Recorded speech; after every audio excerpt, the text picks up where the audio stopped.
এই কিছুক্ষণ পরে পেশি ফ্যাটিক হয়ে যায়, দুর্বল হয়ে যায়, আমাদের ব্যথা করে। কারণ এই বিপাকীয় বর্জ্য বারবার দ্রুত গতিতে সংকোচন প্রসারণের ফলে প্রচুর বিপাকীয় বর্জ্য তৈরি হয়, যেটা হচ্ছে পেশির ক্ষেত্রে বিশেষ করে ল্যাকটিক অ্যাসিড। এই ল্যাকটিক অ্যাসিডের কারণে টিস্যু বা কোষে ব্যথা করে বা অবসন্ন লাগে। হৃৎপেশি নিঃশ্বাসকাল দীর্ঘ হয় ওই সময়ের মধ্যে বর্জ্য পদার্থ মুক্ত হয়ে যায়, ফলে হৃৎপেশি কখনো অবসন্ন হয় না। এছাড়া হৃৎপেশি সরাসরি ল্যাকটিক অ্যাসিডকে পুষ্টির জন্য ব্যবহার করতে পারে। এটাও হৃৎপেশির এই দ্রুত গতিতে বর্জ্য পদার্থ মুক্ত করার একটা কারণ বা একটা ব্যবস্থা। এসব কারণে হৃৎপিণ্ড কখনো অবসন্ন হয় না। হৃৎপিণ্ডের প্রধান গাঠনিক উপাদান সমূহ এদের কাজ আমরা দেখতে পাচ্ছি, আমরা একটু আগেই বলে এসেছি। হৃৎপিণ্ডের গাঠনিক উপাদান অ্যাওর্টা। অ্যাওর্টা হচ্ছে দেহের বৃহত্তম ধমনী, অর্থাৎ হৃৎপিণ্ড থেকে আমাদের দেহে, সমগ্র দেহে সব রক্ত মূলত অ্যাওর্টার মাধ্যমেই আসা শুরু করে। ফুসফুস ছাড়া অন্যান্য সকল অঙ্গে অক্সিজেন সমৃদ্ধ রক্ত বহন করে এই অ্যাওর্টাই। পালমোনারি ধমনী অক্সিজেন রিক্ত বা অক্সিজেন ছাড়া ডিঅক্সিজেনেটেড যে রক্ত সেটা ফুসফুসে বহন করে। পালমোনারি শিরা ফুসফুস থেকে অক্সিজেন সমৃদ্ধ রক্ত বাম অ্যাট্রিয়ামে পরিবহন করে। এখানে একটা জিনিস খেয়াল রাখতে হবে যে পালমোনারি শিরা, পালমোনারি ধমনী, এটা কিন্তু আমাদের নরমাল ধমনী শিরার চেয়ে উল্টা কাজ করে। আমরা সব সময় জানি যে ধমনী সবসময় অক্সিজেন যুক্ত রক্ত এবং শিরা সবসময় কার্বন ডাই অক্সাইড যুক্ত রক্ত বহন করে।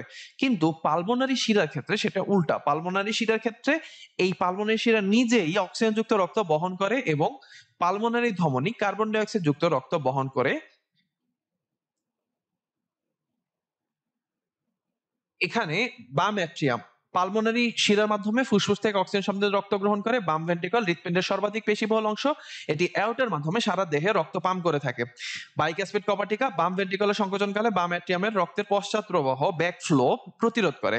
কর্ডা টেন্ডনি ভেন্ট্রিকলের সংকোচনকালে কপাটিকার অভ্যন্তরের ভাগ বাইরে দিয়ে ঘুরে যাওয়া প্রতিরোধ করে এবং কপাটিকাকে টেনে ধরে, যার ফলে কপাটিকা খুলে যায় এবং মহাধমনী থেকে রক্তকে বাম ভেন্ট্রিকলে পশ্চাৎ প্রবাহে বাধা দিয়ে থাকে। ডান ভেন্ট্রিকল পালমোনারি ধমনীর মাধ্যমে অক্সিজেন রিক্ত অর্থাৎ ডিঅক্সিজেনেটেড বা অক্সিজেন বিহীন রক্তকে ফুসফুসে পাম্প করে। এই এরপরে ট্রাইকাসপিড কপাটি কি করে, ডান ভেন্ট্রিকলের সংকোচনকালে ডান অ্যাট্রিয়ামে রক্তের পশ্চাৎ প্রবাহ প্রতিরোধ করে থাকে। আর সেমিলুনার কপাটিকা, এটা হচ্ছে আমাদের শিথিল অবস্থায় পালমোনারি ধমনী থেকে রক্তের পশ্চাৎ প্রবাহ প্রতিরোধ করে, মহাধমনী থেকে রক্তকে বাম ভেন্ট্রিকলে পশ্চাৎ প্রবাহে বাধা দেয়। আর ডান অ্যাট্রিয়াম ভেনা ক্যাভার মাধ্যমে ফুসফুস ছাড়া দেহের অন্য সকল অঙ্গ থেকে অক্সিজেন রিক্ত রক্ত গ্রহণ করে থাকে। আর ভেনা ক্যাভা হচ্ছে দেহের দুইটি প্রধান শিরা। এই ভেনা ক্যাভা হচ্ছে মূলত দুই রকমের, সুপিরিয়র ভেনা ক্যাভা, ইনফেরিয়র ভেনা ক্যাভা, ঊর্ধ্ব মহাশিরা, নিম্ন মহাশিরা। এই দুটি মহাশিরার মাধ্যমে অক্সিজেন রিক্ত রক্ত অর্থাৎ ডিঅক্সিজেনেটেড রক্ত ডান অ্যাট্রিয়ামে ফেরত আসে। আমরা দেখতে পাচ্ছি মাছ ও মানুষের হৃৎপিণ্ডের মধ্যে পার্থক্য। মাছের হৃৎপিণ্ড দুই প্রকোষ্ঠ বিশিষ্ট, মানুষের হৃৎপিণ্ড আমরা বলেছি স্তন্যপায়ীর চার প্রকোষ্ঠ বিশিষ্ট। এটিতে একটি অ্যাট্রিয়াম ও একটি ভেন্ট্রিকল থাকে, দুইটা অ্যাট্রিয়াম ও দুইটা ভেন্ট্রিকল থাকে। মাছের হৃৎপিণ্ডে সাইনাস ভেনোসাস নামে একটা উপপ্রকোষ্ঠ আছে, যেটা কিনা মানুষের হৃৎপিণ্ডে এরকম কোনো উপপ্রকোষ্ঠ নেই। মাছের হৃৎপিণ্ড কেবলমাত্র কার্বন ডাইঅক্সাইড সমৃদ্ধ রক্ত পরিবহন করে এবং মানুষের হৃৎপিণ্ড অক্সিজেন ও কার্বন ডাইঅক্সাইড উভয় ধরনের রক্ত পরিবহন করে। আর মাছের হৃৎপিণ্ডে কেবলমাত্র, যেহেতু দুইটা প্রকোষ্ঠ, সুতরাং কেবলমাত্র এক চক্রী রক্ত সংবহন ঘটে, আর মানুষের হৃৎপিণ্ডের ক্ষেত্রে দ্বিচক্রী রক্ত সংবহন ঘটে। আমরা হৃৎপিণ্ডের গঠন এখানেই শেষ করছি। পরবর্তী ভিডিওতে আমরা হৃৎপিণ্ডের কার্যক্রম নিয়ে আলোচনা করব। ধন্যবাদ সবাইকে।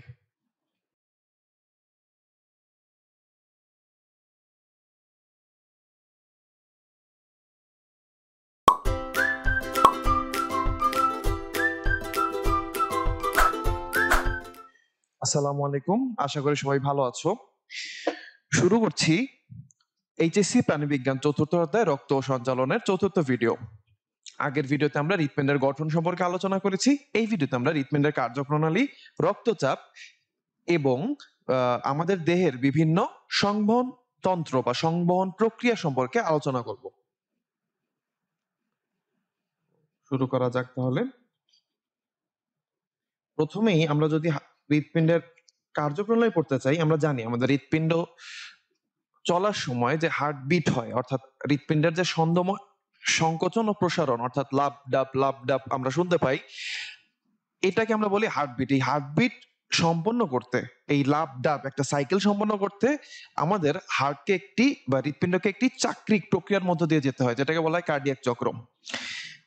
একজন প্রাপ্তবয়স্ক সুস্থ ব্যক্তির হৃদস্পন্দনের হার প্রতি মিনিটে প্রায় 70 থেকে 80 বার। আর হৃদস্পন্দন সম্পন্ন করতে তাই সিস্টোল ও ডায়াস্টোলের যে চক্রাকার ঘটনাবলী অনুসৃত হয় তাকে কার্ডিয়াক চক্র বা হৃদচক্র বলা হয়। যদি প্রতি মিনিটে গড়ে 75 বার হার্টবিট হয় তাহলে কার্ডিয়াক চক্রের সময়কাল আমরা ধরে নেই 60/75 অর্থাৎ 0.8 সেকেন্ড। স্বাভাবিকভাবেই অ্যাট্রিয়াল চক্র আর ভেন্ট্রিকুলার চক্র উভয়েরই স্থিতিকাল হচ্ছে 0.8 সেকেন্ড। অর্থাৎ আমরা জানি আমাদের হার্টের মূলত দুই ধরনের প্রকোষ্ঠ থাকে, একটা হচ্ছে অ্যাট্রিয়াম আর একটা হচ্ছে ভেন্ট্রিকল। অলিন্দ ও নিলয় এদের প্রত্যেকটি চক্র স্থিতিকালই হচ্ছে 0.8 সেকেন্ড। তো হার্টের চক্রটা যদি আমরা বলি যে প্রথমে অ্যাট্রিয়ামের ডায়াস্টল হবে, তারপর অ্যাট্রিয়ামের সিস্টল, তারপর ভেন্ট্রিকলের সিস্টল, তারপর ভেন্ট্রিকলের ডায়াস্টল। অ্যাট্রিয়ামের ডায়াস্টলের ক্ষেত্রে ডান ও বাম অলিন্দ একই সাথে প্রসারিত হয়। ডান ও বাম যদি অলিন্দ প্রসারিত হয় তাহলে কি হবে? যখন প্রসারিত হবে তখন ডান ও বাম অলিন্দে একই সাথে রক্ত ঢুকবে। ডান অলিন্দে রক্ত ঢুকবে সুপিরিয়র ভেনা কাভা ও ইনফিরিয়র ভেনা কাভা বা ঊর্ধ্ব মহাশিরা ও নিম্ন মহাশিরা দিয়ে, আর বাম অলিন্দে রক্ত প্রবেশ করবে পালমোনারি শিরা দিয়ে। প্রসারিত হলে রক্ত প্রবেশ করবে। এই প্রক্রিয়ায় সময় লাগে 0.7 সেকেন্ড। এই অ্যাট্রিয়ামের ডায়াস্টলের সাথে সাথেই আবার অ্যাট্রিয়াম যখন রক্ত দিয়ে পূর্ণ হয়ে যাবে তখন অ্যাট্রিয়ামের সিস্টল ঘটবে।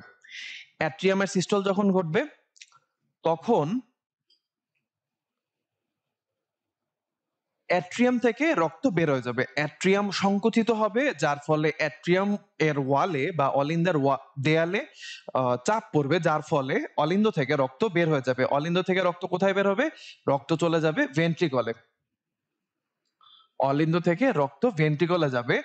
অর্থাৎ যখন অ্যাট্রিয়ামের ডায়াস্টল হবে তখন বাইকাসপিড আর ট্রাইকাসপিড কপাটিকা কিন্তু বন্ধ থাকবে, যার ফলে রক্ত ঢুকে অলিন্দের মধ্যে জমা হতে পারবে। পরবর্তী যখন সিস্টল হবে তখন বাইকাসপিড আর ট্রাইকাসপিড কপাটিকা খুলে যাবে। খুলে গিয়ে এই অ্যাট্রিয়ামের রক্ত চলে যাবে ভেন্ট্রিকলে। এবার ভেন্ট্রিকলে যখন রক্ত প্রবেশ করলো তারপর ভেন্ট্রিকলের সিস্টল সংঘটিত হয়। এই ভেন্ট্রিকলের সিস্টলের শেষে যখন দেখা যাচ্ছে যে এই রক্ত পূর্ণ হয়ে যায় তখন এই বাইকাসপিড ও ট্রাইকাসপিড অর্থাৎ আমাদের ভেন্ট্রিকল গুলো রক্ত দিয়ে পূর্ণ হয়ে যাবে, তখন এই বাইকাসপিড আর ট্রাইকাসপিড কপাটিকা বন্ধ হয়ে যায়। এই সময় প্রথম শব্দ হয় যেটা হচ্ছে লাভ। তো এইটায় সময় লাগে 0.3 সেকেন্ড। এবং এই যখন ভেন্ট্রিকলের সিস্টল হয় তখন ভেন্ট্রিকল থেকে রক্ত বের হয়ে অ্যাওর্টা বা মহাধমনী দিয়ে এবং পালমোনারি ধমনী দিয়ে ফুসফুসে এবং আমাদের সারা দেহে ছড়িয়ে পড়ে। পরবর্তীতে যখন ভেন্ট্রিকলের ডায়াস্টল হয় অর্থাৎ ভেন্ট্রিকলের সিস্টল শেষ হয় তখন সেমিলুনার কপাটিকাগুলি বন্ধ হয় এবং ডাব শব্দটি হয়, এবং ভেন্ট্রিকলের ডায়াস্টলের ফলে ভেন্ট্রিকল আবার প্রসারিত হয় এবং পরবর্তীতে আবার অ্যাট্রিয়ামের সিস্টলে গিয়ে তখন তারা অ্যাট্রিয়াম থেকে রক্ত গ্রহণ করতে পারে। এটা কিন্তু ভাবার কোনো কারণ নেই যে এই ভেন্ট্রিকল আর অ্যাট্রিয়াম এইভাবে আলাদা আলাদা, প্রথমে অ্যাট্রিয়াম পরে ভেন্ট্রিকল, প্রথমে অ্যাট্রিয়াম পরে ভেন্ট্রিকল, এইভাবে তারা সিরিয়ালে বসে বসে সংকুচিত প্রসারিত হয়। এটা কিন্তু মোটেই ঠিক নয়। অ্যাট্রিয়াম ও ভেন্ট্রিকল এরা পরস্পর যুগপৎ একই সময়, যখনই অ্যাট্রিয়ামের সিস্টল ঘটছে তখনই ভেন্ট্রিকুলার ডায়াস্টল ঘটছে, আবার যখন অ্যাট্রিয়ামের ডায়াস্টল ঘটছে তখন ভেন্ট্রিকুলার সিস্টল ঘটছে। এটা সারাক্ষণ একই সাথে তারা ঘটতে থাকে। আমরা এখানে দেখতে পাচ্ছি হৃৎপিণ্ডের শব্দগুলো হচ্ছে ভেন্ট্রিকুলার সিস্টলের সময় হয় লাভ আর ভেন্ট্রিকুলার ডায়াস্টল সময় হয় ডাব। এই অ্যাট্রিয়ামের আর ভেন্ট্রিকুলার ডায়াস্টল আর সিস্টলের জন্য যে সময়টা লাগে সেটা আমাদের মনে রাখতে হবে। অ্যাট্রিয়ামের ডায়াস্টল খুবই ধীরে ধীরে হয়, আস্তে আস্তে রক্ত প্রবেশ করে অ্যাট্রিয়ামে, 0.7 সেকেন্ড সময় লাগে, কিন্তু অ্যাট্রিয়ামের সিস্টল হয় খুবই দ্রুত 0.1 সেকেন্ডের মধ্যে। আর ভেন্ট্রিকুলার ডায়াস্টলের সময় মোটামুটি অ্যাট্রিয়ামের ডায়াস্টল হচ্ছে কমই লাগে 0.5 সেকেন্ড, এবং ভেন্ট্রিকুলার সিস্টলে সময় লাগে 0.3 সেকেন্ড। আমাদের এই সময়গুলি অবশ্যই মনে রাখতে হবে, এমসিকিউ বা সিকিউ সবকিছুর জন্যই গুরুত্বপূর্ণ। হার্টবিটের মায়োজেনিক নিয়ন্ত্রণ। মায়োজেনিক নিয়ন্ত্রণ বলতে কি বোঝায়? আমাদের হার্ট কি দিয়ে তৈরি হয়? আমাদের হার্ট হচ্ছে মূলত হৃৎপেশি দিয়ে তৈরি হয়। এখন হৃৎপেশি যদি এইভাবে সংকোচন প্রসারণ করতে হয় নিশ্চয়ই পেশির কোনো একটা উদ্দীপনা দরকার। এই উদ্দীপনাটা কোত্থেকে আসে? আমরা জানি যে আমাদের নার্ভ সিগন্যাল বা স্নায়ু উদ্দীপনা মূলত ইলেকট্রিক স্টিমুলেশনের মাধ্যমে পরিবাহিত হয়, বৈদ্যুতিক উদ্দীপনা হিসাবে পরিবাহিত হয়। তো এই বৈদ্যুতিক উদ্দীপনা আমাদের হার্টে কে নিয়ন্ত্রণ করে? তো দেখা যাক যে হার্টবিটের মায়োজেনিক নিয়ন্ত্রণ, অর্থাৎ হৃৎপেশির এই হার্টবিটের জন্য হৃৎপেশির নিয়ন্ত্রণটা কিভাবে হয়? বাইরের কোনো উদ্দীপনা ছাড়াই হৃৎপিণ্ডের ক্রিয়া স্বয়ংক্রিয়ভাবে নিয়মিত হওয়ার যে নিয়ন্ত্রণকে বলা হয় মায়োজেনিক নিয়ন্ত্রণ। মায়োজেনিক মানে মাসেল অরিজিন, অর্থাৎ মাসেলের মধ্যে, মায়ো মানে muscle are giving rise to, অর্থাৎ মায়োজেনিক দিয়ে বোঝাচ্ছে মাসেলের মধ্যেই যে স্বয়ংক্রিয়ভাবে যে উদ্দীপনা তৈরি হচ্ছে, অর্থাৎ কোনো স্নায়ুতন্ত্র, হরমোন কিংবা কোনো উদ্দীপনা ছাড়াই নিজে নিজে হৃদস্পন্দন তৈরি হয়। প্রকৃতপক্ষে হৃৎপিণ্ডের প্রাচীরের কিছু রূপান্তরিত হৃৎপেশি থাকে যেগুলো হচ্ছে মায়োজেনিক প্রকৃতির জন্য দায়ী। এই বিশেষ ধরনের পেশিগুলোকে সম্মিলিতভাবে বলা হয় সংযোগী টিস্যু বা জাংশনাল টিস্যু। তো এই সংযোনাল টিস্যু হচ্ছে কারা? এই যে আমাদের হৃৎপিণ্ডের অ্যাট্রিয়ামে, রাইট অ্যাট্রিয়াম বা ডান অলিন্দের এই উপরের দিকে থাকে হচ্ছে সাইনোঅ্যাট্রিয়াল নোড, যেটা হচ্ছে আমাদের মূল বলা হয় যে পেসমেকার, অর্থাৎ আমাদের হৃৎপিণ্ডের যে মূল হার্টবিটের যে স্টিমুলাস বা উদ্দীপনা, এইটা তৈরি করে এই সাইনোঅ্যাট্রিয়াল নোড, যেটা রেট মিনিট 70 থেকে 80 বার হয়ে থাকে, মিনিটে 70 থেকে 80 বার। এই সাইনোঅ্যাট্রিয়াল নোড থেকে বৈদ্যুতিক উদ্দীপনা এই অলিন্দে ছড়িয়ে পড়ে, আমাদের ডান ও বাম অলিন্দে ছড়িয়ে পড়ে, এবং এই অলিন্দ আর নিলয়ের জাংশনে, অর্থাৎ অ্যাট্রিয়াম ও ভেন্ট্রিকলের জাংশনে থাকে অ্যাট্রিওভেন্ট্রিকুলার নোড বা এভি নোড। এই এভি নোড সাইনোঅ্যাট্রিয়াল নোড থেকে বা এসএ নোড থেকে বা পেসমেকার থেকে বৈদ্যুতিক উদ্দীপনা সংগ্রহ করে সেটা এই বান্ডেল অফ হিজ যেটা আন্তঃভেন্ট্রিকুলার পর্দা বা ইন্টারভেন্ট্রিকুলার সেপ্টাম এর মধ্য দিয়ে যায়, সেই বান্ডেল অফ হিজে এটা ট্রান্সফার করে দেয়। তো এই বান্ডেল অফ হিজ পরবর্তীতে পানকিডনি তন্তু, যেটা আমাদের ভেন্ট্রিকলের প্রাচীরে বা নিলয়ের প্রাচীরে ছড়িয়ে আছে, সেই পার্কিনজি তন্তুতে ট্রান্সফার করে দেয়, এবং এর মাধ্যমেই আমাদের হৃৎপিণ্ডের যে ইলেকট্রিক সিগন্যাল বা বৈদ্যুতিক সিগন্যাল সেটা পুরো হৃৎপিণ্ডে ছড়িয়ে পড়ে, এবং এই ছড়িয়ে পড়ার মাধ্যমেই কিন্তু হৃৎপিণ্ডের সংকোচন প্রসারণগুলি হয়ে থাকে। সাইনোঅ্যাট্রিয়াল নোড কি অবস্থান? এটা হচ্ছে ডান অ্যাট্রিয়ামের প্রাচীরে থাকে, ডান অ্যাট্রিয়াম ও সুপিরিয়র ভেনা কাভার ছিদ্রের সংযোগস্থলে থাকে। একটু আগে আমরা বলেছি গঠন স্বয়ংক্রিয় স্নায়ুতন্ত্র থেকে কিছু স্নায়ুপ্রান্ত সহ অল্প সংখ্যক হৃৎপেশি তন্তু নিয়ে এটা গঠিত। এটা হচ্ছে রূপান্তরিত হৃৎপেশি এক ধরনের। তো এটা হচ্ছে 10 থেকে 15 মিলিমিটার লম্বা, 3 মিলিমিটার চওড়া আর 1 মিলিমিটার পুরু। কার্য প্রক্রিয়া: এই সাইনোঅ্যাট্রিয়াল নোড অ্যাকশন পটেনশিয়াল তৈরি করে। অ্যাকশন পটেনশিয়াল কি? এটা আসলে এক ধরনের ইলেকট্রিক ভোল্টেজ, আমরা সহজ কথায় বলতে পারি অ্যাকশন পটেনশিয়াল এক ধরনের ইলেকট্রিক ভোল্টেজ। তো এই ভোল্টেজ তৈরি করায় দেখা যায় ইলেকট্রিক সিগন্যাল যায়, এবং ইলেকট্রিক সিগন্যাল কি আলটিমেটলি আমাদের হার্টবিটটা ঘটায়। সাইনোঅ্যাট্রিয়াল নোডকে পেসমেকার বলা হয় কারণ এই যে সাইনোঅ্যাট্রিয়াল নোড, এই নোডের যে প্রতিটি উত্তেজনার ঢেউ, অর্থাৎ এদের প্রত্যেকটা উত্তেজনাই আমাদের হৃৎপিণ্ডের মূল উদ্দীপনা হিসেবে কাজ করে সংকোচন প্রসারণের জন্য। তো এই সাইনোঅ্যাট্রিয়াল নোডই আমাদের হৃৎপিণ্ডের যে বিট, অর্থাৎ প্রতি মিনিটে কয়বার স্পন্দিত হবে সেইটা নিয়ন্ত্রণ করে থাকে। পরবর্তী উত্তেজনা ঢেউ সৃষ্টির উদ্দীপক হিসেবেও এই সাইনোঅ্যাট্রিয়াল নোডই কাজ করে থাকে। এর পরবর্তীতে আসছি অ্যাট্রিওভেন্ট্রিকুলার নোড, যেটা হচ্ছে আমাদের সাইনোঅ্যাট্রিয়াল নোড থেকে আমরা বলেছি বৈদ্যুতিক সিগন্যালটা গ্রহণ করে, সংগ্রহ করে। এভি বান্ডেল নামক বিশেষ পেশিতন্তু গুচ্ছের সাথে অবস্থান করে, যেটা হচ্ছে আমাদের অ্যাট্রিওভেন্ট্রিকুলার যে সেপ্টাম, অর্থাৎ অ্যাট্রিয়াম ও ভেন্ট্রিকলকে আলাদা করে যে পর্দা, সেই পর্দার মধ্যে অবস্থান করে। আসলে সাইনোঅ্যাট্রিয়াল নোড থেকে উদ্দীপনা অ্যাট্রিওভেন্ট্রিকুলার 0.3 সেকেন্ড পর অ্যাট্রিওভেন্ট্রিকুলার নোডে যায়। অ্যাট্রিওভেন্ট্রিকুলার নোড থেকে এই উদ্দীপনা আবার 0.07 সেকেন্ড পর যায় এভি বান্ডেলে। এভি বান্ডেল কি? এভি বান্ডেলের আরেক নাম হচ্ছে বান্ডেল অফ হিজ, আমরা যেটা একটু আগে দেখে আসছি। এই যে 0.07 সেকেন্ড যেই সময়টা এভি বান্ডেলে যেতে দেরি হয়, এই সময়টাকে বলা হয় AV nodal delay. Sinoatrial node থেকে এভি নোডে আসতে 0.3 সেকেন্ড লাগে, কারণ সাইনোঅ্যাট্রিয়াল নোড আর এভি নোডের মধ্যে সরাসরি কিন্তু সংযোগ নেই, কিছুটা দূরে অবস্থিত, কিন্তু এভি নোড আর এভি বান্ডেল একই সাথে লাগানো, তারপরও 0.07 সেকেন্ড সময় লাগে, কারণ এভি নোডাল ডিলে বলে এটাকে।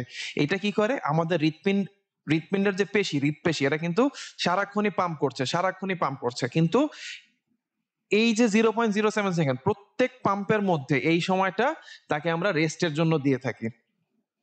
এভি বান্ডেল থেকে সেটা 0.04 সেকেন্ডে যায় ভেন্ট্রিকলে, বান্ডেল অফ হিজ ও পার্কিনজি তন্তুর মাধ্যমে। এই সাইনোঅ্যাট্রিয়াল নোড থেকে ভেন্ট্রিকলে যেতে সম্পূর্ণ সময় লাগে 0.16 সেকেন্ড। বান্ডেল অফ হিজ কি? বান্ডেল অফ হিজ হচ্ছে একটা বিশেষ টিস্যু যেটা হচ্ছে এভি নোড থেকে উৎপন্ন হয়, এটাকে আমরা এভি বান্ডেলও বলে থাকি বা বান্ডেল অফ হিজ বলে থাকি। তো এই হৃৎপিণ্ডের বিশেষ ডিউটি এভিনোড থেকে উৎপন্ন হয় আন্তঃনিলয় প্রাচীরের, অর্থাৎ আমরা দেখেছি ইন্টারভেন্ট্রিকুলার যে সেপ্টাম সেটার পশ্চাৎভাগ পর্যন্ত বিস্তৃত এবং ডান ও বাম শাখায় বিভক্ত হয়ে পার্কিনজি তন্তুতে মিলিত হয়। এটা এভিনোড থেকে উদ্দীপনা গ্রহণ করে ভেন্ট্রিকুলার প্রাচীরে ওই উদ্দীপনাটা সঞ্চারণ ঘটায়, যার ফলে ভেন্ট্রিকল পরবর্তীতে সংকুচিত প্রসারিত হয়ে থাকে। পার্কিনজি তন্তু হচ্ছে বান্ডেল অফ হিজ থেকে উৎপন্ন হয় ভেন্ট্রিকুলার প্রাচীরে জালক তৈরি করে, আর বান্ডেল অফ হিজ থেকে প্রাপ্ত উদ্দীপনা পার্কিনজি তন্তুর মাধ্যমে ভেন্ট্রিকুলার প্রাচীরে ছড়িয়ে পড়লে এই ভেন্ট্রিকল রুটির সংকোচন ঘটে। হৃৎপিণ্ডের বিশেষ সংযোগী টিস্যুগুলোর মাধ্যমে বৈদ্যুতিক তরঙ্গ প্রবাহের অনুক্রমটা দেখানো হচ্ছে যে এখানে সাইনোয়ার্টিয়াল নোড থেকে এভি নোড, তারপর বান্ডেল অফ হিজ এবং আলটিমেটলি পার্কিনজি তন্তু সেখান থেকেই নিলয়ে ছড়িয়ে পড়ে। সাইনোয়ার্টিয়াল নোড আর এভি নোডের মধ্যে পার্থক্য: সাইনোয়ার্টিয়াল নোড হচ্ছে ডান এট্রিয়ামের সুপিরিয়র ভেনা কাভার নিকটে অবস্থিত, ছন্দময়তা খুব বেশি, এর ছন্দময়তা খুব কম। এটা হচ্ছে ডান এট্রিয়াম আন্তঃ এট্রিয়াম পর্দার মূল দেশে অবস্থিত, আন্তঃ এট্রিয়াম পর্দার নিচের দিকে অবস্থিত। এটা সাইনোয়ার্টিয়াল নিজেই স্পন্দন প্রবাহ তৈরি করে, এটা এসএ নোড থেকে অর্থাৎ সাইনোয়ার্টিয়াল নোড থেকে যে স্পন্দন প্রবাহ তৈরি হয় এটাকে গ্রহণ করে।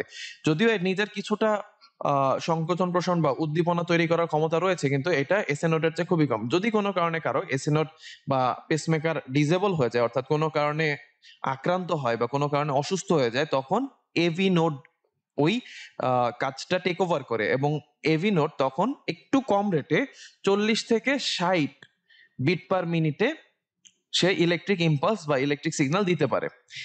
এই এসএন হচ্ছে পেসমেকার বা ছন্দ নিয়ামক বলে, অর্থাৎ ছন্দ মেনটেন করে, ম্যানেজ করে। আর সংরক্ষী ছন্দ নিয়ামক এটা হচ্ছে আমাদের বিপদের জন্য। সংরক্ষী ছন্দ নিয়ামক বলতে কি, যে এটাকে সংরক্ষণ করে রাখা হয়েছে, যখন এসএ নোড কাজ করবে না তখন যাতে কাজ করতে পারে।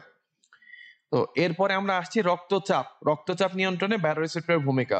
রক্তচাপ কি? ব্যারোরিসেপ্টর কি জিনিস আমরা জানি। ব্যারোমিটার হচ্ছে বায়ুর চাপ মাপার যন্ত্র, অর্থাৎ ব্যারোরিসেপ্টর হচ্ছে মূলত এই চাপ নিয়ন্ত্রণ করার যে আমাদের দেহিক যে ব্যবস্থা সেটা হচ্ছে ব্যারোরিসেপ্টর। তো রক্তচাপ বা ব্লাড প্রেশার কি? রক্তনালীর ভেতর দিয়ে যখন রক্ত প্রবাহিত হয়, অর্থাৎ একটা পাইপ, তো রক্তনালীকে আমরা একটা পাইপের মতো চিন্তা করতে পারি। একটা পাইপের মধ্যে যদি পানি যায় সেটা কি করবে? পাইপের গায়ে কিছু হলেও বল প্রয়োগ করবে, কিছু হলেও চাপ প্রয়োগ করবে। আমাদের রক্ত একই রকম। রক্ত যখন রক্তনালীর মধ্য দিয়ে যায় সেটা রক্তনালীর প্রাচীরে একটা পার্শ্বচাপ প্রয়োগ করে, এই পার্শ্বচাপকে বলা হয় রক্তচাপ। হৃৎপিণ্ডের বিশেষ করে ভেন্ট্রিকলের সংকোচনের ফলেই রক্ত ধমনীর মধ্যে অব্যাহত বহমান থাকে। হৃৎপিণ্ডের যদি হৃৎপিণ্ডের সংকোচন বলতে কিন্তু আমরা মূলত ভেন্ট্রিকুলার সংকোচনই বুঝাই, কারণ ভেন্ট্রিকুলার সংকোচনের ফলেই রক্ত হৃৎপিণ্ডের বাইরে চলে আসে। ভেন্ট্রিকুলার সংকোচন অবস্থায় রক্তচাপ বেশি থাকে, আর ডায়াস্টল বা প্রসারণ অবস্থায় সর্বনিম্ন পর্যায়ে নেমে আসে। তো এই চাপকে বলা হয় সিস্টোলিক চাপ, আর যেটা হচ্ছে সর্বোচ্চ রক্তচাপ আর সর্বনিম্ন চাপটা সেটাকে বলা হয় ডায়াস্টোলিক চাপ।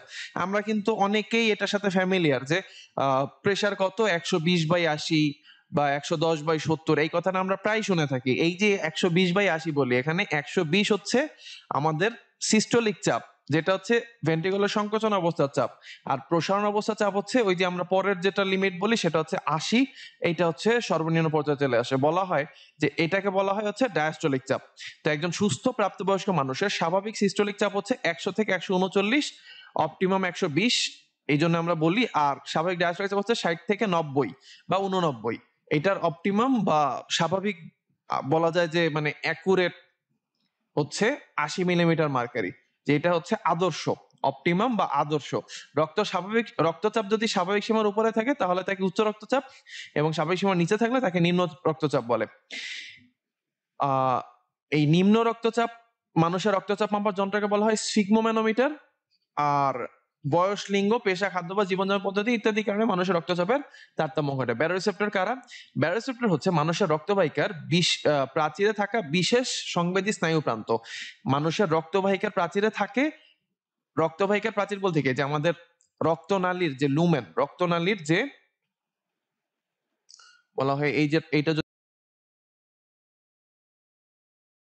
হচ্ছে বিশেষ ধরনের সংবেদী স্নায়ু প্রান্ত, এই এগুলো হচ্ছে রক্তচাপ পরিবর্তনে বিশেষভাবে সাড়া দেয় এবং দেহের রক্তের ভারসাম্য, রক্তচাপের ভারসাম্য রক্ষা করে। এই সংবেদী স্নায়ুপ্রান্তকে ব্যারোসেপ্টর বলে। ব্যারোসেপ্টর কয় রকম? ব্যারোসেপ্টর হচ্ছে ২ রকম। আচ্ছা, স্নায়ুপ্রান্ত অস্বাভাবিক রক্তচাপ শনাক্ত করে কেন্দ্রীয় স্নায়ুতন্ত্রে যে বার্তা পাঠায় তার প্রেক্ষিতে কেন্দ্রীয় স্নায়ুতন্ত্র হৃদস্পন্দন মাত্রা ও শক্তি নিয়ন্ত্রণের মাধ্যমে রক্তচাপের স্বাভাবিককরণে ভূমিকা পালন করে। এই সামগ্রিক প্রক্রিয়াটা, অর্থাৎ এই যে রক্তচাপ বেড়ে গেল, তারপর সেটাকে আবার এরা শনাক্ত করে কেন্দ্রীয় স্নায়ুতন্ত্রে বা ব্রেনে পাঠালো, ব্রেন আবার এটাকে স্বাভাবিককরণের ভূমিকা রাখলো, এই প্রক্রিয়াটাকে বলা হয় ব্যারো রিফ্লেক্স। এই যে আমাদের হার্টের সাথে যে ভ্যাগাস নার্ভ, আমাদের ব্রেনের যে ব্রেন থেকে যে 10 নম্বর নার্ভ বের হয়, ভ্যাগাস নার্ভ, গ্লসোফেরেঞ্জিয়াল নার্ভ। এই ভ্যাগাস নার্ভ আর গ্লসোফেরেঞ্জিয়াল নার্ভ আমাদের এই বিভিন্ন ধমনী শিরার উপর কাজ করে। এই ধমনী শিরার উপর কাজ করে তারা কি করে, যে হার্টের শক্তি ও হৃদস্পন্দন মাত্রা নিয়ন্ত্রণ করে, প্রেসার কমায় ফেলে। এই ব্যারোসেপ্টর গুলা কই অবস্থান করে? এরা হচ্ছে ক্যারোটিড সাইনাসে, যেটা হচ্ছে এই যে ক্যারোটিড ধমনী, অ্যাওর্টা থেকে আমরা জানি 3টা শাখা বের হয়। একটা হচ্ছে ব্রাকিওসেফালিক, একটা হচ্ছে বাম ক্যারোটিড, একটা হচ্ছে বাম সাবক্লাভিয়ান। এই যে বাম ক্যারোটিড আর হচ্ছে ব্রাকিওসেফালিকটা পরবর্তীতে আবার ভাগ হয় রাইট ক্যারোটিড বা ডান ক্যারোটিডে। এই ডান ক্যারোটিড আর বাম ক্যারোটিডের যে এই যে বিভাজন স্থল, এই বিভাজন স্থলে থেকে ক্যারোটিড সাইনাস, এবং এই ক্যারোটিড সাইনাসে ক্যারোটিড ব্যারোরিসেপ্টর অবস্থান করে। আর অ্যাওর্টার যে বাঁকানো জায়গাটা, এই অ্যাওর্টার বাঁকানো জায়গা থাকে অ্যাওর্টিক ব্যারোরিসেপ্টর। এই এই ব্যারোরিসেপ্টর গুলির মাধ্যমে আমাদের মস্তিষ্ক এই রক্তচাপের যে সিগন্যালটা পেয়ে থাকে এবং তারপরে এই রক্তচাপ স্বাভাবিককরণ করে রিফ্লেক্স এই কাজটি করে থাকে। তো ব্যারোরিসেপ্টর হচ্ছে মূলত 2 রকম। আমরা বলেছিলাম যে উচ্চ রক্তচাপ আর নিম্ন রক্তচাপ ব্যারোরিসেপ্টর। উচ্চচাপ ব্যারোরিসেপ্টর কই থাকে? এটা হচ্ছে অনুপ্রস্থ অ্যাওর্টিক আর্চ এবং ডান ও বাম অন্তস্থ ক্যারোটিড ধমনীর ক্যারোটিড সাইনাসে। এই চিত্রটা আমরা যদি দেখি যে কই থাকে, অনুপ্রস্থ অ্যাওর্টিক আর্চ। এই যে অ্যাওর্টিক আর্চ, এটা হচ্ছে অ্যাওর্টার যে বাঁকা অংশ, এইটা হচ্ছে অ্যাওর্টিক আর্চ। এবং এই যে ক্যারোটিড ধমনী যে 2 ভাগে ভাগ হচ্ছে, ঠিক আছে, ইন্টারনাল ক্যারোটিড এবং এক্সটার্নাল ক্যারোটিডে ভাগ হচ্ছে 2টা ক্যারোটিড। এই ক্যারোটিড সাইনাসে এরা থাকে হচ্ছে উচ্চচাপ ব্যারোরিসেপ্টর। কার্যপ্রক্রিয়া এরা কি করে? রক্তের চাপ যদি বেড়ে যায় তখন উদ্দীপনা সঞ্চালিত হয়। অর্থাৎ রক্তের চাপ যদি বেড়ে যায়, চিন্তা করো যে একটা রাবারের পাইপের মধ্য দিয়ে যদি আমরা অনেক পানি পাঠাই, তাহলে কি হবে? রাবারের পাইপের চারদিকে গায়েও কিন্তু ওই পানিটা অনেক প্রেসার দিবে। তো এইভাবে রক্তচাপ যদি বেড়ে যায়, আমাদের এই যে ধমনী শিরা আছে, এই ধমনী শিরার দেয়ালে কিন্তু চাপ পড়ে, যার ফলে তারা প্রসারিত হয়, এবং প্রসারিত হলে এই উদ্দীপনা ব্যারোরিসেপ্টরের মাধ্যমে ব্রেনে যায়, মস্তিষ্কের মেডুলায় যায়। মেডুলায় গেলে তারা হচ্ছে ভ্যাসোমোটর সেন্টার, যেটা হচ্ছে আমাদের এই হার্টবিট নিয়ন্ত্রণ করে, সেটাকে দমিয়ে ফেলে, অর্থাৎ সেইটার কাজকে কমায় দেয়। কমায় দিলে কি হয়, যে ফলে স্নায়ু বরাবর হৃৎপিণ্ড ও রক্তনালীতে আজ্ঞাবাহী উদ্দীপনা পরিবহনের হার কমে যায়। যখন উদ্দীপনা কমে যায়, উদ্দীপনা কমলে হৃৎপিণ্ডের পাম্পের ক্রিয়া ও রক্তনালীর মধ্যে দিয়ে রক্ত সংবহনের মাত্রা কমে যায়। এইভাবে আলটিমেটলি রক্তচাপ স্বাভাবিক অবস্থায় ফিরে আসে। রক্তের চাপ যদি কখনো কমে যায়, তখন অর্থাৎ নিম্নচাপ ব্যারোরিসেপ্টর কিভাবে কাজ করে? ক্যারোটিড ও অ্যাওর্টিক ব্যারোরিসেপ্টর থেকে সংকেত যায় গ্লসোফেরেঞ্জিয়াল স্নায়ু ও ভ্যাগাস স্নায়ুতে। এই গ্লসোফেরেঞ্জিয়াল ও ভ্যাগাস স্নায়ু কি করে? এর ভেতর দিয়ে প্রবাহিত হয়ে মেডুলা অবলঙ্গাটায় এই যে সংকেতটা জড়ো হয়। মেডুলা অবলঙ্গাটা থেকে সেটা এই তথ্যগুলো হৃদপেশি, কার্ডিয়াক পেসমেকার, তারপর দেহের ধমনী, আর্টারিয়ল ও শিরায় প্রেরণ করে। শিরায় এইগুলা প্রেরণ করলে কি হয়? এরা আলটিমেটলি হৃদস্পন্দন দ্রুত করে ফেলে, সজোরে সংকুচিত হয় এবং ধমনীর রক্তচাপ স্বাভাবিক হয়। এছাড়া কি করে? ভ্যাসো কনস্ট্রিকশন করে, অর্থাৎ আমাদের যে রক্ত নালিকা সমূহ, এই রক্ত নালিকাগুলিকে সংকুচিত করে ফেলে। তো এইভাবে তখন রক্তচাপ স্বাভাবিক হয়। নিম্নচাপ রিসেপ্টর বা আয়তন রিসেপ্টর, এরা রক্তের আয়তন মাপার মাধ্যমে এই রক্তচাপ ডিটেক্ট করে থাকে কি অবস্থায় আছে। তো বড় বড় সিস্টেমিক শিরা, পালমোনারি রক্তবাহিকা, ডান অ্যাট্রিয়াম ও ভেন্ট্রিকুলার প্রাচীরে এই নিম্নচাপ ব্যারোরিসেপ্টর থাকে। এগুলো রক্তের আয়তন নিয়ন্ত্রণের মাধ্যমে রক্তচাপ স্বাভাবিক রাখে। কার্যপ্রক্রিয়া, রক্তের আয়তন যদি কমে যায় তখন কি হয়, যে আয়তন রিসেপ্টর গুলি বার্তা প্রেরণ করে সিম্প্যাথিক স্নায়ুকে, স্নায়ু উদ্দীপ্ত হয় বৃক্কের অন্তর্বাহী ধমনীর জাক্সট্রা গ্লোমেরুলার কোষে। এটা জাক্সট্রা গ্লোমেরুলার কোষ থেকে রেনিন এনজাইম নিঃসৃত হয়। এই রেনিন এনজাইম কি করে? রক্তচাপ বৃদ্ধি করে। আবার আয়োডিন রিসেপ্টর বার্তা যায় হাইপোথ্যালামাসে, হাইপোথ্যালামাস থেকে পিটুইটারি গ্রন্থি কর্তৃক নিউরো হাইপোফাইসিস কর্তৃক অ্যান্টিডায়োটিক হরমোন বা ভ্যাসোপ্রেসিন ক্ষরণ। অ্যান্টিডায়োটিক হরমোন কি করে? এই অ্যান্টিডায়োটিক হরমোন করে কি, ডায়োরেসিস বাধা দেয়। অর্থাৎ এরা কি করে যে এরা আমাদের মূত্র কমায় ফেলে, মূত্র তৈরির পরিমাণ কমায় ফেলে। মূত্র তৈরির পরিমাণ যদি কমায় তাহলে কি হয়, আহ আমাদের ওই যে অতিরিক্ত তরল সেটা আবার রক্তে চলে আসে।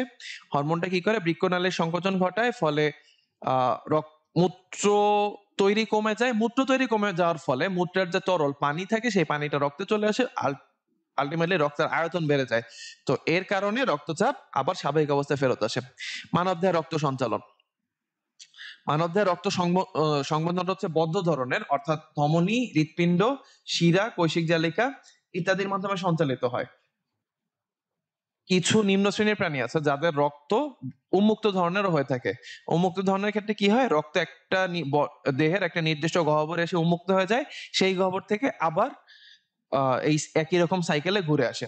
তো আমাদের বা মানুষের রক্ত সংবন্ধন হচ্ছে বদ্ধ ধরনের, অর্থাৎ রক্ত হৃৎপিণ্ড, ধমনী, শিরা, কৈশিক জালিকার মাধ্যমে সঞ্চালিত হয়ে অভ্যন্তরীণ পরিবহন সম্পন্ন করে।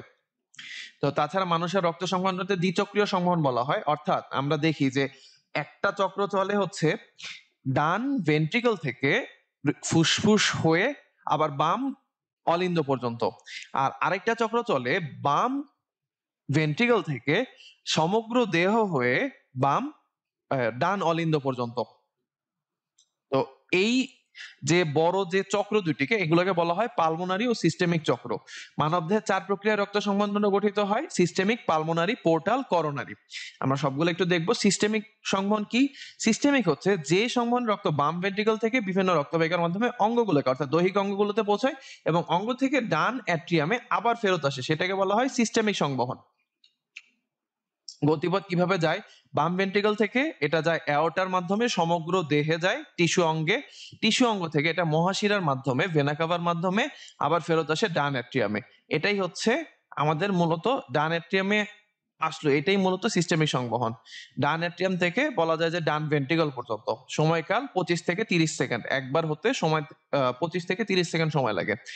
এর কাজ কি? সিস্টেমিক সংবহনের মাধ্যমে রক্ত দেহকোষের চারপাশে অবস্থিত কৈশিক জালিকা অতিক্রমকালে অক্সিজেন, খাদ্যসার সহ প্রয়োজনীয় দ্রব্যাদি সরবরাহ করে এবং একই সাথে কার্বন ডাই অক্সাইডটা ফেরত নিয়ে আসে, রেচন পদার্থটা ফেরত নিয়ে আসে, অর্থাৎ কোষ থেকে অপসারিত করে বাইরে বের করে দেয়। তো আমরা দেখতে পাচ্ছি এই যে পালমোনারি সংবহনটা কি? পালমোনারি সংবহন হচ্ছে এই যে আমাদের হৃৎপিণ্ডের ডান অলিন্দ থেকে ডান ভেন্ট্রিকল থেকে বাম অলিন্দ পর্যন্ত। আর যেটা হচ্ছে সিস্টেমিক সংবহন, এটা হচ্ছে আমাদের বাম ভেন্ট্রিকল থেকে অ্যাওর্টার মাধ্যমে সমগ্র দেহে গিয়ে ডান অলিন্দের মাধ্যমে আবার হৃৎপিণ্ডে প্রবেশ করছে এবং আলটিমেটলি সেটা আবার ডান ভেন্ট্রিকলে যাচ্ছে। এইভাবে দুইটা চক্র পাশাপাশি চলতে থাকে, এইদিকে একটা চক্র, এইদিকে একটা চক্র। তো এই কারণে বলা হয় ডাবল সার্কিট সার্কুলেশন বা দ্বিচক্র বর্তনী। পালমোনারি সংবহন আমরা দেখে ফেলছি অলরেডি, যে সংবহনে রক্ত হৃৎপিণ্ডের ডান ভেন্ট্রিকল থেকে ফুসফুসে পৌঁছায় এবং ফুসফুস থেকে বাম অ্যাট্রিয়ামে ফেরত আসে, তাকে বলা হয় পালমোনারি বা ফুসফুসীয় সংবহন। একদম ভদ্র মানুষ যে ডান ভেন্ট্রিকল থেকে ফুসফুসে পাশেই যায়, পাশের বাড়ি থেকে আবার অক্সিজেন নিয়ে বাম অ্যাট্রিয়ামে ফেরত আসে, অর্থাৎ আবার নিজের ঘরে চলে আসে, পালমোনারি বা ফুসফুসীয় সংবহন বলে এটাকে। গতিপথ: ডান ভেন্ট্রিকল থেকে পালমোনারি ধমনী হয় ফুসফুস, ফুসফুস থেকে পালমোনারি শিরার মাধ্যমে আবার চলে আসে বাম অলিন্দে, বাম অলিন্দ বা বাম অ্যাট্রিয়াম থেকে আবার বাম ভেন্ট্রিকলে। এটা হচ্ছে আমাদের পালমোনারি এই গতিপথটা খুবই গুরুত্বপূর্ণ। গতিপথটা যদি মনে রাখো বাকি সবই সহজ হয়ে যায়। পালমোনারি সংবহনের কাজ কি? কার্বন ডাই অক্সাইড সমৃদ্ধ রক্ত ফুসফুসে প্রবেশ করে আর অ্যালভিওলাসের ব্যাপন প্রক্রিয়া গ্যাসের বিনিময় ঘটে, ফলে অক্সিজেন সমৃদ্ধ রক্ত শিরার মাধ্যমে হৃৎপিণ্ডে ফেরত আসে। এখানে এই ছবিটা আবার দেখানো হয়েছে। আমরা যাচ্ছি পোর্টাল সংবহন তন্ত্রে। পোর্টাল সংবহন তন্ত্র কি? আমরা জানি যে একটা ধমনী, হৃৎপিণ্ড থেকে একটা ধমনী তৈরি হলো, এই ধমনীটা কিভাবে আবার হৃৎপিণ্ডে ফেরত আসবে? ধমনীটা হবে কৈশিক জালিকা, তারপরে হবে শিরা, তারপরে হবে হার্টে আসবে আবার। তো যদি যদি কোনো কারণে ধমনীর পর কৈশিক জালিকায় বিভাজিত হয়ে আরেকবার ধমনী বা শিরা হয়, তারপরে আবার কৈশিক জালিকায় বিভাজিত হয়, তারপরে আবার শিরায় আসে। অর্থাৎ আমি যেটা বলতেছিলাম সেটা এখানে মেইন কথা হচ্ছে যে হার্ট থেকে বের হওয়া রক্ত, হৃৎপিণ্ড থেকে বের হওয়া যে ধমনীটা, সেই ধমনীটা যদি সরাসরি একবার কৈশিক জালিকা উৎপন্ন করে শিরায় পরিণত হয়ে সরাসরি হার্টে না গিয়ে সে আরেকবার কৈশিক জালিকা উৎপন্ন করে, অর্থাৎ দুইবার কৈশিক জালিকা উৎপন্ন করে, তাহলেই ওই সংবহনতন্ত্রকে বলা হয় পোর্টাল সংবহনতন্ত্র। পোর্টাল সংবহনতন্ত্র আমরা দুই ধরনের দেখে থাকি। পোর্টাল সংবহন যেটা হয় সেটা হচ্ছে, একটা হচ্ছে ধমনীর ধরনের বা এওরটিক বলা হয়, আর একটা হচ্ছে শিরা ধরনের। তো এই ধমনীর মানে কি? ধমনীর মানে হচ্ছে এই ধমনী থেকে কৈশিক জালিকা তৈরি হয়ে পরবর্তীতে আরেকবার ধমনী তৈরি হবে, তারপর আবার কৈশিক জালিকা তৈরি হবে, তারপর আবার শিরা হবে, তখন সেটাকে বলি আমরা ধমনী পোর্টাল সংবহন। ধমনী পোর্টাল সংবহন কোথায় হয়? এটা হয় আমাদের বৃক্কে, অর্থাৎ রেনাল পোর্টাল তন্ত্র। বইতে যদি বলে থাকে যে রেনাল পোর্টাল তন্ত্র মানবদেহে হয় না, সেটা ভুল আছে। মানবদেহে রেনাল এবং হেপাটিক পোর্টাল তন্ত্র দুইটা দেখা যায়।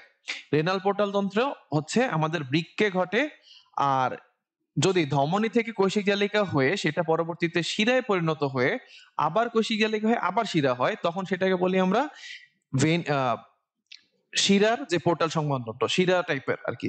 তো এই শিরার যে সংবন্ধন এটা দেখা যায় কোথায়? এটা দেখা যায় হচ্ছে যকৃত বা হেপাটিক পোর্টাল তন্ত্রে।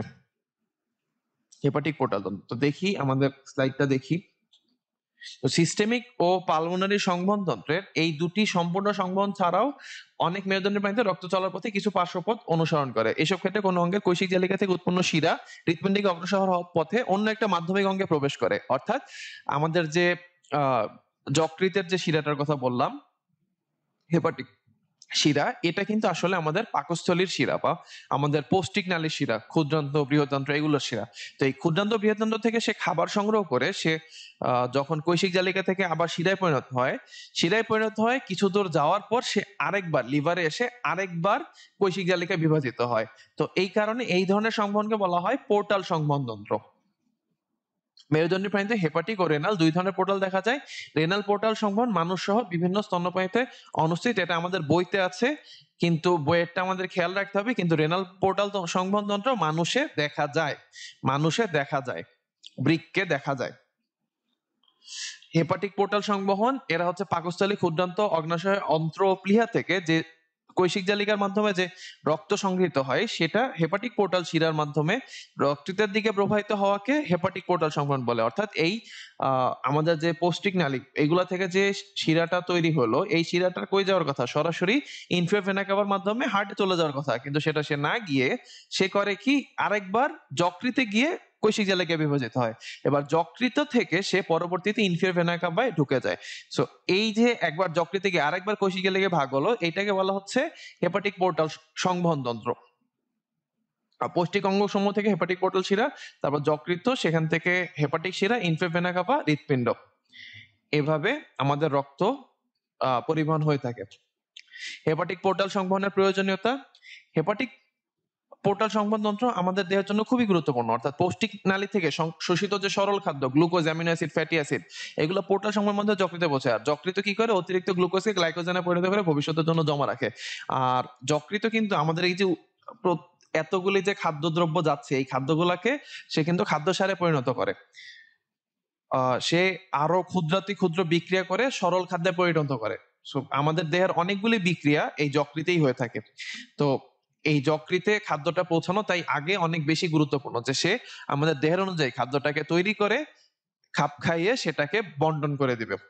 তো সেখানে অতিরিক্ত গ্লুকোজ গ্লাইকোজেনে পরিণত হয়ে ভবিষ্যতের জন্য সঞ্চিত হয়। দেহকোষে গ্লুকোজের অভাব ঘটলে গ্লাইকোজেন পুনরায় গ্লুকোজে পরিণত হয়ে রক্তে প্রবাহিত হয়। গ্লাইকোজেন হচ্ছে গ্লুকোজের একটা পলিমার। তো এই গ্লাইকোজেন ভাঙলে আমরা আবার সেই গ্লুকোজই পাবো। তো এটা গ্লাইকোজেন হিসাবে জমা থাকে, যখনই গ্লুকোজ দরকার হয় তখন গ্লাইকোজেন ভেঙে আবার গ্লুকোজে পরিণত হয়ে রক্তে প্রবাহিত হয়। নাইট্রোজেন হয়তো দূষিত পদার্থ যেমন অ্যামোনিয়া যকৃতে ইউরিয়ায় পরিণত হয়ে বৃক্কের মাধ্যমে দেহের বাইরে নির্গত হয়ে যায়, ফলে রক্ত পরিশুদ্ধ হয়। এই রক্ত সমগ্র দেহে চলে গেল না আগেই। যকৃতে রক্তে প্রোটিন উৎপন্ন করে রক্ত সরবরাহ করে। যকৃত রক্ত প্রোটিন অর্থাৎ আমাদের প্লাজমা প্রোটিন গুলো হচ্ছে অ্যালবুমিন, গ্লোবিউলিন, ফাইব্রিনোজেন, প্রথমবিন, এরা কিন্তু সবাই যকৃতেই উৎপন্ন হয় এবং মূলত এবং রক্তে সরবরাহ করে থাকে। আর করোনারি সংবহন বলতে আমরা সাধারণত বুঝি coronary care unit, cardiac care unit. এটা কিন্তু আমরা মূলত বলি যে কি করোনারি হচ্ছে হৃৎপিণ্ড সম্পর্কিত কোনো কিছু। তো করোনারি সংবহনতন্ত্র কি, যে আমাদের হৃৎপিণ্ড আমাদের সারা দেহে রক্ত পাঠিয়ে দেয় কিন্তু তার নিজের রক্ত সাপ্লাই করতে আসবে। এই করোনারি সংবহন হচ্ছে তার নিজের রক্ত সাপ্লাই, নিজের রক্ত সংবহন। দেহের রক্ত সংবহনের মূল চালিকা শক্তি হচ্ছে আমৃত্যু, যে অঙ্গটি রক্তের মাধ্যমে দেহের প্রত্যেক কোষে অক্সিজেন ও পুষ্টি সরবরাহ করে সেটা হচ্ছে হৃৎপিণ্ড। হৃৎপিণ্ডের নিজেরও তো পুষ্টি দরকার, এই চাহিদা পূরণ হয় করোনারি সংবহনের মাধ্যমে। হৃৎপিণ্ডে রক্ত সঞ্চালনকারী সংবহনকে করোনারি রক্ত সংবহন বলে। এই যে আমাদের দেখতে পাচ্ছি যে হার্টের গায়ে বিভিন্ন ধরনের ধমনী, শিরা ইত্যাদি দেখা যাচ্ছে, এইগুলো হচ্ছে করোনারি সংবহনের অংশ।